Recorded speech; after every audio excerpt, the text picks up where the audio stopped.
Good morning friends. দেখো সকাল সকাল ছেলে টিফিন করছি, আদার্স অনেক কাজ হয়ে গেছে। আর কালকে রাত্রি থেকে একটু জ্বর তাই ওষুধ খেয়েছি। ওষুধ খেয়ে একটু কমেছে, নাহলে হয়তো কাজগুলো করতেই পারতাম না। আর সংসারের সমস্ত কাজ তো করতেই হবে, যেহেতু একার সংসার তাই করতেই হবে। আর খাবার তো খেতেই হবে, খাবার খেতে গেলে পরিশ্রমও করতে হবে। এই জন্য কী করব বলো, গায়ে জ্বর নিয়েই সমস্ত কাজকর্ম করছি। কারণ আমি যদি শুয়ে পড়ি না, এই সংসারে হাল ধরার কেউ নেই। আমার হাজবেন্ড এই সকাল 8:30টায় কাজে চলে যায়। আর তবে ও না কাজে যাওয়ার আগে অনেক কাজই করে দিয়ে যায়, মিথ্যে কথা বলবো না, অনেক কাজ করে দিয়ে যায়। আর এই দেখো ছেলেকে রুটিটা করে দিলাম। আর আর রুটি হটপটে রেখেছি, ওকে দিয়ে দেবো, ওকে রুটিটা দিয়ে দেবো। আর আমার শরীরটা খারাপ বলে না খুব একটা খাওয়ার এনার্জিও নেই। গুড মর্নিং বন্ধুরা, সকলকে স্বাগত জানাই সোমাস রিয়েল ল্যাবে। সকাল সকাল উঠে অনেক কাজ হয়ে গেছে। আর সকালবেলা উঠেই ছেলের টিফিনটা করে দিলাম, আর টিফিন থেকেই স্টার্ট করলাম ভিডিওটা। চলো ছেলের টিফিন করে নিয়েছি। এই দেখো ডিম সেদ্ধ তরকা রুটি, চলো ওকে দিয়ে দিই। আর দিয়ে এবার বাকি আদার্স কাজগুলো করব। আমার নিজের খাওয়া হয়নি, যদিও আমি রুটি করিনি নিজের জন্য, দেখি কি খাই। ওকে আগে দিয়ে দিই ওর খাবারটা। চলো ওকে টিফিনটা দিয়ে দিই, রুটি তরকা ডিম সেদ্ধ। ওকে কে বলেছে যে ডিম সেদ্ধ খেলে ওর বডি হবে, তাই ডিম সেদ্ধ ওকে খেতে হবে। তাই ওকে ডিম সেদ্ধ দিলাম, বায়না করছিল তো দিয়ে আমি এসে নিচে রান্নাটা বসালাম। শরীরটা খারাপ তো তাই জন্য রান্নাটা আগে বসিয়ে দিলাম। কারণ শরীর খারাপ থাকলে না কাজটাও স্লো হয়ে যায়, আর কাজে তো এনার্জিও থাকে না। তাই রান্নাটা বসিয়ে দিলাম। দেখো 2 দিন ধরে আমার হাজব্যান্ডকে কোনো রকম চচ্চড়ি করে দিইনি, ওর তো মাথা খারাপ হয়ে যাচ্ছে। তো যা হোক, এই কাতলা মাছের তেলটা দিয়ে পুঁই শাক করে দেবো। তেলটা ভাজছি। আজকে যেন শরীরটা খারাপ বলে ওই পাবদা মাছ করেছি। পাবদা মাছটা যেই তেলের মধ্যে ছেড়েছি না, আর সঙ্গে সঙ্গে ছিটকে এসছে মুখে, চোখে, হাতে, সব জায়গায় তেল পড়েছে, আর সব জায়গায় ফোস্কা পড়ে গেছে। আর কী করবো, শরীরটা খুবই খারাপ ছিল। তবুও হাজব্যান্ডের মন রাখার জন্য চচ্চড়িটা করলাম। 2 দিন ধরে তো কোনো চচ্চড়ি কোনো কিছু করিনি, ওই জন্য আমার হাজব্যান্ডের মন রাখার জন্য করলাম। বেশ 2 দিন ধরে ওর খাওয়াটা একটু প্রবলেম হয়ে যাচ্ছে, কারণ ওর মনের মতন খাবার হচ্ছে না। তো আজ এই চচ্চড়িটা আমি তাই জন্যই করলাম। হ্যাঁ, তবে আমার শরীরটা খুবই খারাপ, তবুও আমি করলাম, কারণ ওর খাবার অসুবিধা হলে আমার ভালো লাগে না।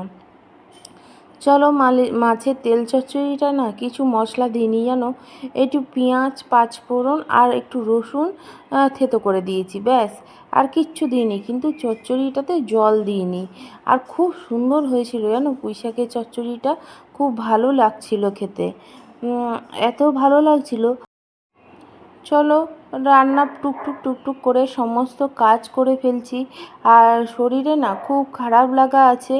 আর কি করব বলো, কিছু করার নেই, খাওয়ারও সেইভাবে ইচ্ছাও নেই কিছু। একটু সর্দি জ্বর মতন হয়ে আছে না, ওই জন্য ভালো লাগছে না কোনো কিছু। কিন্তু সংসারের কাজটা অনেক মনের জোরেই করতে হয়। শরীর খারাপ থাকলেও অনেক মনে জোরে করতে হয়, কারণ আমার শরীর খারাপ থাকলে ওরা তো অভুক্ত থেকে যাবে। আমি যদি একদম বিছানা ধরে নিই তাহলে অভুক্ত থেকে যাবে। খুব বেশি না হলে আমি বিছানা ধরি না। তা আজকে বেগতিক, অত জ্বর নেই, কিন্তু জ্বরটা শরীরটা ম্যাচ করছে। আর গায়ে হালকা হালকা জ্বর আছে, মাথাটা যন্ত্রণা করছে। কিন্তু রান্না তো করতে হবে, রান্না বান্না না করলে আমার হাজব্যান্ড ছেলে কেউ খেতে পাবে না। এই জন্য অগত্যা আমাকে করতে হচ্ছে। এবার বাকি আছে সমস্ত গোছাবো, মুছবো, অনেক কাজ বাকি। চলো কি অবস্থা দেখিয়ে দিই তোমাদেরকে। দেখো বাসন পড়ে আছে, কৌটো ফৌটো সমস্ত টেনে বার করেছি, এগুলো ঢোকাতে হবে। একদম সব কিছু কাজ থই করছে। চলো গোছাতে থাকি, 1টা তো বেজে গেছে, কলে জলও এসে গেছে, জলও ধরতে হবে। চলো সব কিছু কাজ করতে থাকি আর তোমাদের দেখাতে থাকি, সঙ্গে থাকবে তোমরা সকলে। শুধু রান্না তো নয়, রান্নার পরে দেখো কী অবস্থা হয়ে থাকে জায়গাটার। তো এগুলো সমস্ত কিছুই আমাকে গোছাতে হবে। তো গুছিয়ে ফেলি, চলো এক এক করে সমস্ত কিছু গুছিয়ে ফেলি। দেখো, অসুস্থ হয়ে যদি সংসারের হাল ছেড়ে বসে থাকি তাহলে কিছুই হবে না। তাই জন্য সেইভাবে মনের জোর নিয়ে সমস্ত কাজকর্মই করতে হবে। কারণ একা সংসারে না, একা হাতে কাজ, তাই কেউ করার নেই। তবে হাজব্যান্ড অনেক হেল্প করে বটে, কিন্তু ওর সেই কাজের টাইমটা, ও সময়টা ঘরে দিতে পারলে তবে না হেল্প করবে। কিন্তু ও যখন ঘরে থাকে তখন হেল্প করার চেষ্টা করে। দেখো, আমি সমস্ত বাসন টাসনগুলো, আর বাসনও আজকে অনেক হয়ে গেছে। যত জল ঘাটছি মাথা যন্ত্রণা তত ঘুরছে, কিন্তু কি করব, মনের জোর নিয়ে তো করতেই হচ্ছে, তাই না? এই দেখো, বাসনপত্র সমস্ত কিছু মাজা হয়ে গেল, আর সঙ্গে সঙ্গে আমি গুছিয়ে নিলাম যে তাড়াতাড়ি আমার কাজটা শেষ করব। আর লাস্টে আমি কড়াটা মাজলাম, কারণ অত বাসনের মধ্যে কড়াটা মাজলে পরিষ্কার হবে না। যখন একটা জিনিস পড়বে তখন আমি মাজবো, মেজে সেটাকে ভালো করে পরিষ্কার করে আমি তুলে রাখবো। আর কি বলো তো, জায়গাটাও তো ছোট, তাই জন্য আগে হালকা বাসনগুলো মেজে তুলে রাখি। তারপর অন্য জিনিসগুলো, মানে যেমন কড়াটা ভারী মাজাটা আমি মাজি। আর এখানে দেখো, সমস্ত কিছু কাজকর্ম মানে বাসন টাসন মাজা হয়ে গেছে। এবার গ্যাস মুছবো। গ্যাসটারও অবস্থা খারাপ। এই চচ্চড়ি রান্না করলে না কড়াটা ভর্তি হয়ে গেছিলো, তাই জন্য নাড়তে গিয়ে অনেক পড়েছে গ্যাসের মধ্যে। যা হোক, গ্যাসটা ভালো করে মুছে নিই। যে রান্নার পরে অনেক কাজ থাকে জানো, আর এই রান্নার পরে কাজগুলো না শেষ করতে পারলে শান্তি হবে না। যদি একটু বসেও পড়ি তখন মনে হবে যে না, কাজ পড়ে আছে, বসলে হবে না। তাই জন্য যতটা পারি আমি পরিষ্কার করে সমস্ত কাজকর্ম করে নিয়ে তারপরে বসবো।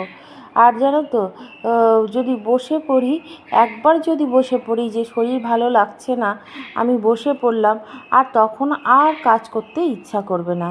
তাই জন্য আজকে আর বসিনি। অন্য দিন তবুও একটু একটু কাজ করতে করতে বসে পড়ি, আজকে বসিনি। আজ যেহেতু শরীরটা খারাপ, তো আজকে একটানা কাজ করেছি। কারণ শরীর খারাপ, যদি একবার যদি বসে যাই না, আমাকে তাহলে আর কাজই করতে ইচ্ছা করবে না। এই দেখো, ঘরটা একটু ঝাঁট দিয়ে দিলাম। ঘর ঝাঁট দিয়ে এবার ঘরটাকে মুছবো, আর একটু ফিনাইল দিয়ে ঘরটাকে ভালো করে মুছবো। এটা ঘরের মধ্যে ঘরটাকে ভালো করে মুছে নিই। আর সমস্ত কিছু গোছাই, প্রায় রোজই গোছাই, কিন্তু তারপরেও অনেক সময় ওলটপালট হয়ে যায়। কারণ আমার ছেলেটা বড্ড জামা কাপড় ধরে ধরে টানে না, তাই জন্য একটু ওলটপালট হয়ে যায়। এই দেখো, রান্না শেষে সমস্ত ঝাঁটপাট দিয়ে আমার মোছা হয়ে গেল। আর মোছা হলে না প্রায় অনেকটাই কাজ শেষ হয়ে যাবে। তো যাই হোক, শরীর খারাপ নিয়ে যতটা কাজ করতে পারলাম করলাম। আর আমাদের ঘরে কাজ করতে হবে, কাজ না করলে কিচ্ছু হবে না, কাজ না করলে কেউ করেও দেবে না। এই দেখো, সমস্ত কিছু পরিষ্কার করে নিয়েছি। এই দেখো, সব কিছু পরিষ্কার হয়ে গেছে, মোছা হয়ে গেছে, একদম ক্লিন হয়ে গেছে।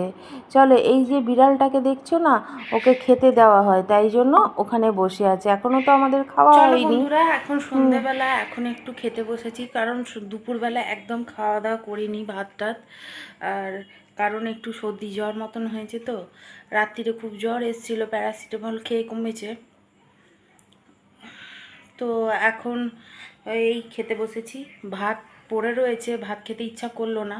এই যে ম্যাগি করেছি, ম্যাগিটাকে শুকনো শুকনো করে করে খাবো। আর কারণ ভাত খেতে একদমই ইচ্ছা করছে না। চলো খেয়ে নিই, তারপরে আদার্স কাজগুলো, আর রাত্রিরে রান্না, রুটি সবই আছে, সব কিছুই করবো। চলো, দুপুরেতে একদম ভাত খেতেই পারিনি, তাই সন্ধেবেলায় একটু ম্যাগি করে খেলাম। আর খেয়ে ওষুধ খেয়ে তারপরে আবার রাত্রিরে রান্না করতে এলাম। কেন, জ্বরের ওষুধটা না খেলে না মাথাটা খুবই যন্ত্রণা করছিল একটা টাইমের পর, তাই জন্য জ্বরের ওষুধ খেতেই হলো। যাই হোক, জ্বরের ওষুধটা খেয়ে এবার রাত্রিরে রান্না করতে হবে। বলো তো, দুবেলা চারবেলা রান্নার টেনশানটা বড় থাকে যে কী যে রান্না করব। চলো আজকে আর সেরকম কিছু নয়, হালকা পাতলা আলু চচ্চড়ি করলাম কালো জিরে ফোড়ন দিয়ে। আর এখানে রুটি করব, এই দেখো রুটি রুটি করছি, কারণ ভাত জানো তো দুপুরে সব রয়ে গেছে। আর কি করব, আর আমার তো গায়ে জ্বর জ্বর, ভাত খেলে আরও শরীর খারাপ করবে, তাই জন্য রুটিই করলাম জানো। আর অনেক অনেক পুরো ভাত যা দুপুরে করেছি না, সব কিছু থেকে গেছে। দেখি কালকে সেগুলো, আমি যেন কোনো জিনিসই ফেলি না, কালকে সেগুলো ম্যানেজ করে খেয়ে নিতে হবে দুপুরবেলা। ওর বাবাকে বললাম যে দেখো সব ভাত থেকে গেছে। ও বললো ঠিক আছে, কোনো ব্যাপার নয়, কালকে দুপুরবেলা সব কিছু দেখি ম্যানেজ করে খাওয়া হয়ে যাবে, কারণ বেকার আবার ভাত করলে অনেক থেকে যাবে। এই দেখো রুটিগুলো সাজিয়ে গুছিয়ে সমস্ত হটপটে তুলে দিলাম। আর এখানটা ভালো করে ধুচ্ছি, যেখানে মানে আটা রুটি বেলা হয় সেখানে বাসনগুলো টুকিটাকি। আর এই দুপুরবেলা না অনেক খাওয়া দাওয়া হয়েছিল, সেই বাসনগুলো মানে খাওয়া দাওয়া মানে আমি খাইনি, আমার ছেলেও ভাত খেতে চাইলো না, ও রুটি তরকারি এইসব অনেক বেলায় খেয়েছিল বলে, আর আমি তো ভাত খাইনি। তো টুকিটাকি বাসন ছিল দুপুরবেলার, আর এখন যে রান্না করলাম তার টুকিটাকি বাসন, এই সব মিলিয়ে কিছু বাসন ছিল। যেন আমি বাসনটা মাজি, আমার হাজব্যান্ড খালি বারণ করছে তোমার শরীরটা খারাপ করো না, আমি করে দিচ্ছি। আমি ভাবলাম ও সবে সবে কাজ থেকে এসছে, আর ও আবার কাজে ঢুকবে, এই সংসারের কাজে বাসন মাজবে, তাই জন্য আমি বললাম না না আমি করে নিচ্ছি, অসুবিধা নেই, সেরকম কিছু লাগছে না, ঠিক আছে, আমি ওষুধ খেয়ে নিয়েছি, ভালো আছি। তো আজকের জন্য এইটুকুই থাকলো। সকল